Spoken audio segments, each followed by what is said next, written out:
Bonjour à tous, Denis Lalumière pour une présentation du coffret spécial 3 dimensions, Blu-ray, DVD et copie numérique pour Transformers Dark of the Moon, la face cachée de la Lune. Mais avant tout, je vais présenter un peu pourquoi je capote, je trippe vraiment sur l'univers de Transformers. Voyez-vous, je suis un enfant de la génération X, je suis né en 1974, donc à l'âge de regarder des petits bonshommes à la télé, c'était Optimus Primus mon héros, et ça va toujours rester, c'était un peu comme le père que j'ai jamais eu. Et malgré le fait que c'est un jouet de la compagnie Hasbro, je comprends très bien que ça n'existe pas pour de vrai, là.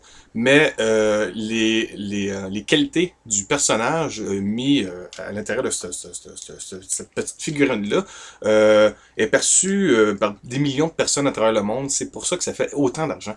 Et avant de vous présenter vite vite le coffret de la dernière édition de Transformers 3, je vais vous montrer un peu les petites choses qui je voulais vous montrer vite vite là, ce que j'avais sorti des boulamites chez nous. Vous montrer un peu comment j'aime ça, Transformers. J'ai encore mon CD de Transformers The Movie, le film animé de 86, qui reste un film culte. Un film qui n'a pas fait beaucoup d'argent au cinéma, mais que tous les jeunes garçons ont vu et trippé. C'est le temps qu'Optimus Prime meurt pour de bon dans la génération 1 de Transformers. Même mon ami Pierre Mouna qui avait réussi à me retrouver une autre copie en VHS de Transformers, la compagnie Family Home Entertainment, du film animé, dans le temps que c'était la seule chose qu'on pouvait avoir pour savourer ce film-là. J'ai aussi le DVD 20e anniversaire dans mes archives, mais je vais montrer aussi le boîtier de la série de Rhino Animation, qui coûtait une fortune dans le temps et qui était de piètre qualité, mais encore là, c'est tout ce qu'on avait de disponible. Je vous montre la première saison parce que je n'en ai pas acheté d'autres, parce que j'ai eu la chance d'avoir ce boîtier-là qui couvre tout mon bonheur et qui m'a... j'ai pas, grâce à ça, j'ai pas eu à faire des copies de tous mes enregistrements VHS. Je vous montre ça vite vite. Là, ça, c'est une boîte de la matrice de création de la série de la génération 1. On l'ouvre comme Optimus Prime, ou plutôt même Hot Rod dans le film animé pour qu'il devienne Rodimus Prime.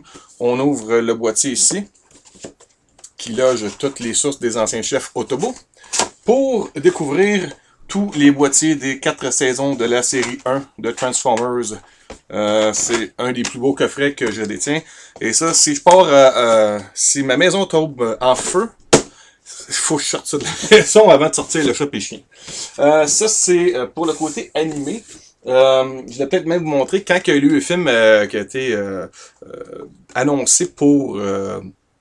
la première fois en vrai, réalisé par Michael Bay. Je me rappelle qu'Hasbro avait sorti des jouets, et j'ai ressorti ça aussi dans mes boules à mettre, mes boîtes. C'était des jouets qui faisaient la promotion pour le film avec Starscream et Optimus Prime, qui sont toujours emballés. Pas capable d'ouvrir ça. Qui faisait la version protoforme quand il arrive sur Terre, qui était assez désastreuse, mais c'est plus symbolique que d'autres choses. DVD, côté DVD, parce qu'il y a eu les formats de DVD avant les Blu-ray. Il y a eu deux éditions que je me suis procuré vite vite. Il y avait l'édition, la boîte était transparente, mais dedans, on avait le boîtier Transformers. C'était pas disponible au Canada. Je me suis fait commander ça des États-Unis. C'est simple, on la jette. Optimus Prime est dans la boîte, on sort, on le transforme. C'est super le fun. Et dans son dos, on a les DVD et les suppléments du film, du premier film Transformers.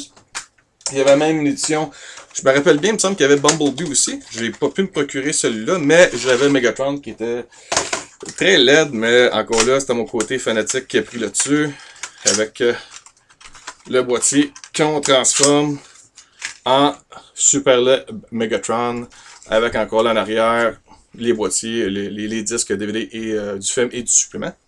Il y avait le magasin chinois, le pâté chinois Walmart, qui avait sorti ce boîtier-là, où est-ce qu'à l'intérieur on retrouve le DVD régulier, et aussi un DVD avec une animation faite à partir de la bande dessinée en 4 numéros, le prequel du film qui explique un peu comment que Bumblebee arrivait sur Terre, avec la narration de Bumblebee qui explique un peu la découverte de la planète Terre là-dedans. C'est super bien fait, c'est simple, mais en même temps, c'est un petit supplément qui valait un peu la chute. Le côté haute définition maintenant, On va terminer là-dessus, mais pour dire que lorsque Transformers est sorti en format haute définition, la première version, c'était la version HD DVD, puisque le format Blu-ray n'avait pas encore gagné son format. Et même que je pense que au début, les studios Paramount, eux, s'étaient entendus pour le format HD DVD. Ça, c'est des amis à moi qui me fournissent l'équipement. J'ai jamais regardé ce format-là. C'est encore là, juste par souci d'un peu de collectionner des choses qui me fascinent sur Optimus Prime et les Autobots des Decepticons.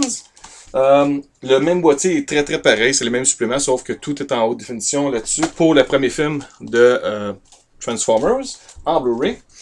Une autre édition qui était seulement disponible aux États-Unis, Transformers Revenge of the Fallen.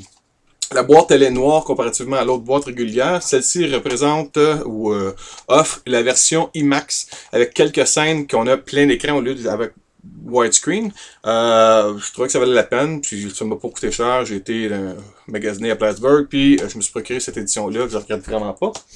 Avant les fêtes, l'édition Blu-ray régulière qui est sortie avec juste le film de Transformers Dark of the Moon en Blu-ray. J'ai savouré ce film-là, mais encore là, on en veut plus. C'est un film effets spéciaux, on veut voir un peu comment ça s'est fait. Et c'est cette édition-ci qui me vient grâce à le Frelon Vert qui, lui, s'était procuré la copie, mais il sait que je suis maniaque de Transformers. Donc, ben content.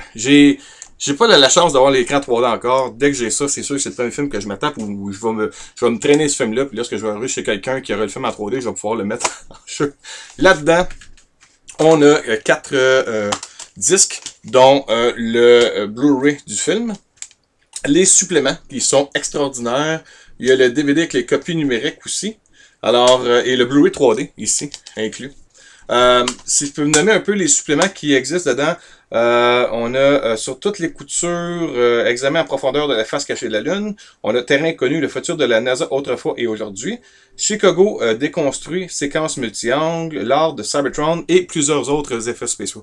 Il y a deux choses que j'ai retenues incroyable là-dedans. Tout est en haute définition, c'est très bien fait. C'est le côté du tournage avec les grosses explosions et tout au centre-ville de Chicago. Faut le voir pour le croire. C'est incroyable comment que la ville a collaboré avec les gens de Paramount et l'équipe de Michael Bay pour la production de Transformers. Et l'autre également, qui se passe également à Chicago, c'est la scène où est-ce qu'il y a les gens qui font de la voltige, qui se garochent carrément des buildings et des hélicoptères pour faire les plans où est-ce que l'armée réussit à rentrer en ville pour pouvoir combattre aux côtés des Autobots face aux Decepticons. Juste ces deux séquences-là, parmi le montage de 2 heures du making-of, ça vaut vraiment l'achat de ce boîtier-là. Juste ces deux séquences-là, c'est vraiment incroyable. Vous allez en apprendre beaucoup. C'est pas juste de comment on a mis les caméras et tout ça. On interagit avec les gens, les cascadeurs, ils nous témoignent un peu leur fascination à pouvoir collaborer à un projet aussi grandiose que ça.